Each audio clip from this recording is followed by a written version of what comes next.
Buenas tardes, jóvenes. En esta segunda parte de la clase de Administración de Recursos, toca el turno de ver Administración del Dinero. Voy a tratar de ser muy breve y muy puntual con los puntos a tocar, ya que este tema más o menos lo agotamos, o no lo agotamos, pero lo vimos en su mayor parte en la clase de Bienestar Económico. Ahora, en la parte de Administración de Recursos del Dinero, tenemos que tener en cuenta lo primero, que es siempre hablar del dinero significa un tabú. ¿Y a qué me refiero con un tabú? Cuando nosotros hablamos de dinero, en nuestra cultura se nos ha educado a que no se debe preguntar a nadie cuánto gana, a que no debemos avergonzarnos del trabajo que cada quien tiene, que no debemos juzgar a los demás por la cantidad de dinero que hacen o cómo manejan su dinero. Pero no nada más por eso, también el dinero es un tabú porque si hablamos de él, corremos el riesgo de que se nos juzgue como personas interesadas, como personas muy materialistas y gente que se fija nada más en eso, ¿no? Por el otro lado, aparte de que se nos dice que somos materialistas y pensamos mucho en dinero, o si hablamos del dinero, la contraparte es que si no lo tenemos, también corremos el riesgo de que se nos juzgue como gente con aspiraciones mediocres, como gente que no sabe responsablemente medir qué tanto sus ingresos son productivos para su día a día. Por lo tanto, estamos contra la espada y la pared en cuanto a qué se tiene que saber de administrar nuestro dinero. Y estamos hablando de dinero no únicamente porque es todo lo que importa, sino porque el dinero es lo que hace que los demás recursos materiales sirvan para nuestro desarrollo y sirvan para nuestro sustento del día a día, ¿no? Entonces, primero que nada, vamos a ver qué tanto nos afecta a nosotros como mexicanos el trasfondo cultural que tenemos con el dinero y la cultura generacional que desde nuestros padres y nuestros abuelos se nos ha ido inculcando respecto a lo que es el sustento, respecto a cómo manejar lo que ganamos y respecto a cómo producir más dinero. De entrada tenemos que entender, como bien decíamos en la clase de bienestar económico, que nos han acostumbrado a pensar que la manera más viable o más estable de ser financieramente saludables es tener un buen trabajo, ahorrar lo que podamos y esperar a que tengamos la jubilación para poder entonces empezar a disfrutar de nuestro dinero. Esa es la primera parte, o la parte de la educación financiera que se nos ha dado de 3 generaciones atrás, ¿no? Entonces, el modelo de trabaja, ahorra y espera tu retiro es un modelo que servía desde que la época industrial, desde que la era industrial empezó a solicitar más fuerza laboral en las empresas, en las industrias. Por lo tanto, se fue inculcando poco a poco en la educación formal e informal el hecho de que teníamos que ser buenos trabajadores, de lo que se nos pagara ahorrar, gastar en los servicios, gastar en comida y si se puede, al final de todo eso, dejar un poco para diversión. Hoy en día, las nuevas generaciones, ustedes, e incluso mi generación, al menos los más jóvenes, se nos ha estado haciendo esta doble educación de que sí, ahorra tu dinero, ten en cuenta tus gastos, vete haciendo un patrimonio, pero también trata de emprender. Entonces, ¿qué es lo que pasa? Que el grosso de la población, el grueso poblacional, no tiene la capacidad de poder hacer ambas cosas, de trabajar un tiempo completo para poder capitalizarse y ahorrar dinero y a la vez estar emprendiendo algo. ¿Por qué? Porque el índice de pagos en los trabajos comunes o en los trabajos promedio no permite tener ese ahorro suficiente después de haber pagado los gastos, después de haber pagado todos los servicios, tener la alacena llena, pagar los que tienen hijos, pagar los gastos de los hijos, etc. Entonces, estamos contrariados con el hecho de que no nos gusta o se nos ha ido inculcando poco a poco que no necesariamente ser empleado es lo mejor, pero al mismo tiempo no tenemos la capacidad para expandirnos o tener un proyecto personal debido a que nuestros ingresos no son lo suficientes. La gente, el poco porcentaje de la gente que tiene la capacidad para invertir es gente que o se le heredó una cantidad sustancial de dinero o está aún, digo, sus padres o sus tutores están todavía en la posibilidad de darles con qué empezar. Y pues es muy sencillo de entender que alguien que tiene con qué empezar eventualmente no va a sufrir tanto si invierte en algo y lo pierde, o va a tener mayor capacidad para diversificar la manera en la que hace que su dinero produzca para él. Entonces, hay muchísimos libros, muchos videos, muchos tutores financieros actualmente. Cada vez son más y más los influencers que dicen las 5 claves del dinero, las 5 claves para hacerte exitoso, los 7 consejos de los multimillonarios, etcétera. ¿Y qué es lo que pasa? Que sí, tenemos acceso a ello, tenemos la capacidad de hacer propias algunas de esas técnicas, todas las que no tengan que ver con un capital fuerte, pero no podemos realizarlas al 100% porque muchas de ellas hablan desde el punto de vista de alguien que está en una posición muy agraciada o de mucho beneficio. Entonces, sí es muy fácil querer decirle a alguien cómo invertir su dinero para que lo haga crecer, pero pues esa gente que lo está diciendo lo dice desde su punto de vista de gente que tiene dinero, ¿no?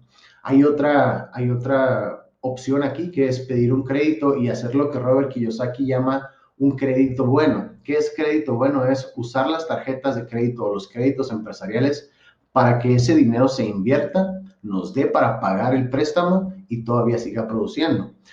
Pero hay algo aquí que nadie nos dice y eso se le llama apalancamiento. Perdón. El apalancamiento es que si ustedes como una persona común y corriente y yo como una persona común y corriente va a un banco a pedir un crédito o un préstamo, en primer lugar, si no tenemos historial crediticio, no se nos va a dar. En segundo lugar, si sí se nos da, no va a ser lo suficientemente grande o lo suficientemente pequeño los intereses como para que en realidad pueda ser redituable para nosotros tomar un crédito, hacerlo bueno, pagarlo y luego seguir produciendo con él. ¿Qué es lo que pasa? Que a cualquiera de nosotros, al trabajador común, se nos da una tarjeta de crédito que no tiene ni los beneficios de impuestos y de intereses necesariamente bajos, ni tampoco la cantidad tan alta como para empezar desde cero un negocio. Entonces, es una falacia, es algo que desde el inicio está pues destinado a fallar, ¿no?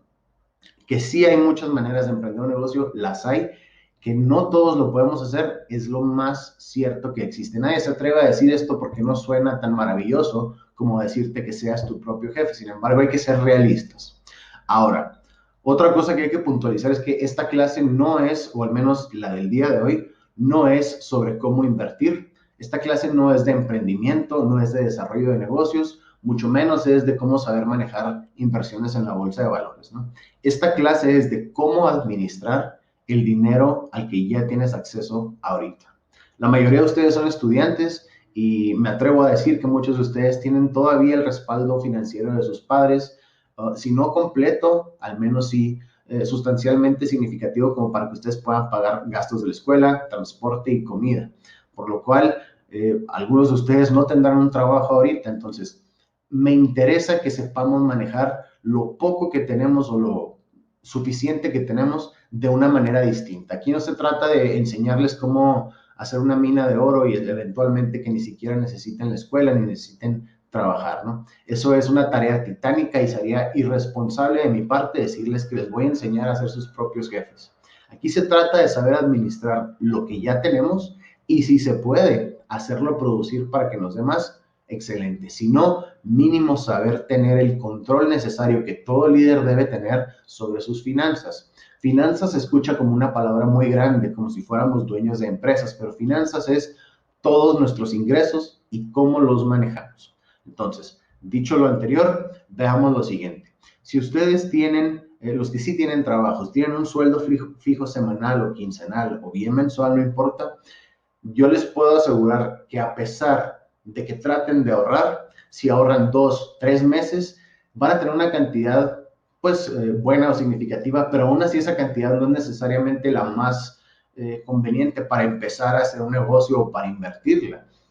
Yo sé que algunos de ustedes, los que no trabajan, están absolutamente a la merced de lo que sus padres les den para gastar y pues no, si les dan 500 pesos a la semana, no hay como que mucho por hacer en la cuestión de desarrollo de negocios. Si estamos manejando 500 pesos a la semana, 1000 a la quincena, pues es muy obvio que es muy difícil empezar a emprender por ese lado. Entonces, administrarlo.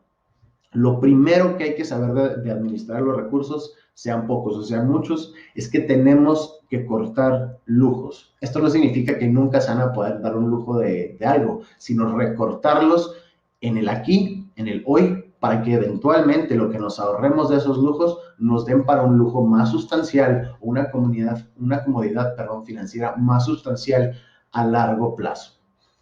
Todos ustedes, los que salgan con sus amigos, los que, bueno, ya no se puede ir al cine, pero los que acostumbraban ir al cine, los que toman, los que fuman, los que, etcétera, les gusta mucho salir a comer a restaurantes o pedir comida a sus casas, pues eso es un lujo. O sea, en vez de pedir tantas veces comida por Uber Eats o por Didi, pues compren mandado y apriétense el cinturón un rato y eso va a ser el primer gasto sustancial que van a recortar. No se van a morir de hambre, no pasa absolutamente nada si no salen 2 o 3 veces a comer a la semana con sus amigos. De la misma manera, el resto de los lujos, dígase gastos como la luz, como las cuentas de Netflix, Spotify, etcétera, estamos acostumbrados a que sea casi una necesidad porque estamos demasiado acostumbrados a ellos. Pero si ustedes no tienen una fuente de ingresos, pueden empezar por recortar eso. ¿Por qué? Porque los gastos de la escuela no los pueden recortar, porque los gastos de comida o de servicios de donde viven tampoco los pueden recortar,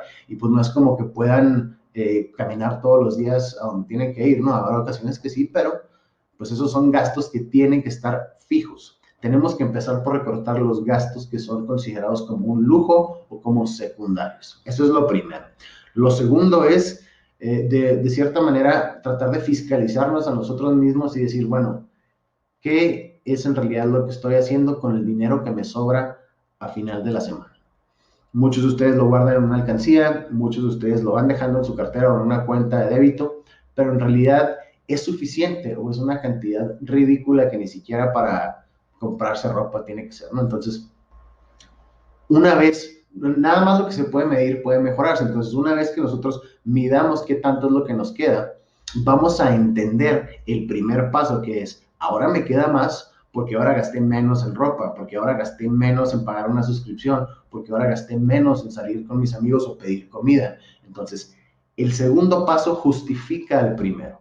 El segundo paso, que es darnos cuenta cuánto tenemos, nos va a servir para entender mejor el primero. Eso es, la primera vez que ustedes midan y vean un aumento en lo que les queda al final de la semana, se va a sentir muy distinto y los va a motivar a que lo sigan haciendo el resto de las semanas. Entonces, retomamos. Primero, recortar lujos o bienes secundarios. Segundo, analizar cuánto nos queda. Y el tercero es pensar qué podemos hacer con lo que nos queda. Si ya tenemos cubiertos los gastos de renta, teléfono, escuela, transporte y comida, ¿qué podemos hacer con lo que nos queda? El primer impulso es comprar algo que nos gusta. El primer impulso es salir con los amigos, comprar ropa, etcétera, o incluso hacer gastos que no necesitamos hacer. Dígase, comprarnos algo que vemos en una tienda o incluso, no sé, pagar hasta una suscripción a otra cosa, etcétera. No se me ocurren más cosas que esas porque ustedes son estudiantes, pero después del segundo paso, que analicemos qué es lo que tenemos de sobrante, es pensar en qué es lo que nos queda, pero no pensar en qué voy a hacer o qué me hace falta comprarme.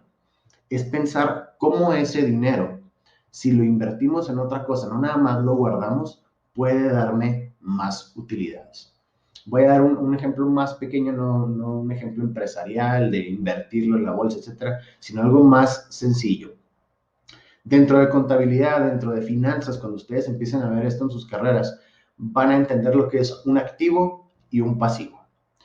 Los bienes pasivos son aquellos que cuando ustedes los compran únicamente se devalúan. O sea, a pesar de que ustedes tengan una utilidad para ellos, el bien en sí no crea más dinero y no crea más producto o no crea algo redituable para nosotros. Un bien pasivo es aquel que compras y eventualmente lo único que hace es darte un servicio e irse haciendo viejo, irse depreciando. Ese es un pasivo. Un bien activo es todo aquel que tú compras y que no nada más te da un servicio o te gusta o te sirve, sino que te sirve para generar más dinero, para generar más producto o para traer algo redituable a tu vida. Entonces, la base de cualquier video de genios financieros como Robert Kiyosaki o como muchos de los que hay ahora en México es invierte en activos, no en pasivos. Un ejemplo que sucede mucho cuando la gente llega a mi edad o cuando la gente sale de la carrera es endeudarse con un carro. Un carro, el que sea, el motivo principal de un automóvil es llevarte del punto A al punto B sin problemas, que tú te puedas trasladar. Mucha gente, no sé, no quiero decir cosas malas ni nada, pero mucha gente lo hace o compra un carro por vanidad, porque le gusta un carro, porque se quiere dar un lujo, y el carro que compran con el que se endeudan a 3, 6 años, etcétera, les crea una deuda porque es un pasivo. Sí, el carro les está sirviendo para llevarlos del punto A al punto B, pero al mismo tiempo les está generando deuda, por lo tanto no es un activo, es un pasivo. Una persona que da 40,000 pesos de enganche, o voy a ir un poco más arriba, 50,000 pesos de enganche en un carro, de todos sus ahorros que tenía en un año. Da los 50,000, pero aparte cada mes tiene que estar dando una mensualidad que va generando más y más intereses, y de todas maneras, al final del pago de esa deuda del carro, van a haber pagado 3 veces lo que en realidad valía ese automóvil, únicamente para llevarlos del punto A al punto B. ¿Qué pasa si decidimos, en lugar de dar los 50,000 pesos de enganche y estar dando mensualidades de nuestro sueldo para pagar un automóvil, compramos un automóvil de esos 50,000 pesos? Un automóvil que obviamente no es nuevo, no es de la línea más moderna, no es el más bonito, pero es un automóvil que de cualquier manera nos lleva del punto A al punto B, igual que el que sale de la agencia.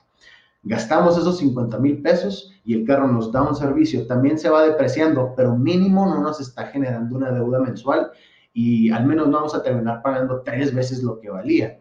¿Qué va a pasar con eso? Que la mensualidad que ustedes hubieran tenido que estar pagando constantemente, pueden invertirla en otra cosa. El carro les sigue dando el servicio de transportarlos, pero en vez de pagar una mensualidad por algo que la están usando, eventualmente ese dinero, si son 2,000 pesos al mes, pueden irlo dejando en una cuenta de ahorro y a la vuelta de un año pueden comprar otro carro o pueden hacerse de otro activo que les sirva a ustedes para generar algo más. Si se quieren dedicar, no sé, se me ocurre algo que tenga que ver con diseño, ya sea diseño industrial o diseño gráfico, pues a la vuelta del año van a tener el dinero suficiente para una máquina, una computadora que les va a permitir trabajar.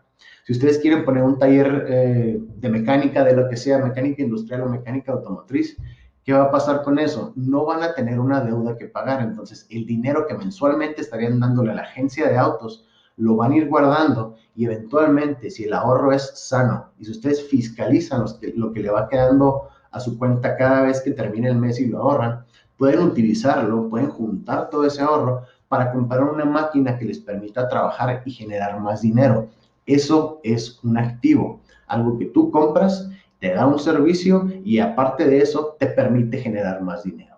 Esa es la clave de todos los libros de Robert Kiyosaki, de todos los videos que puedan ver de emprendedores mexicanos y latinos y de cualquier otro video motivacional que hable de finanzas. Generen ustedes un ahorro, aunque sea pequeño, pero constante, para poder invertir en bienes activos, no en pasivos.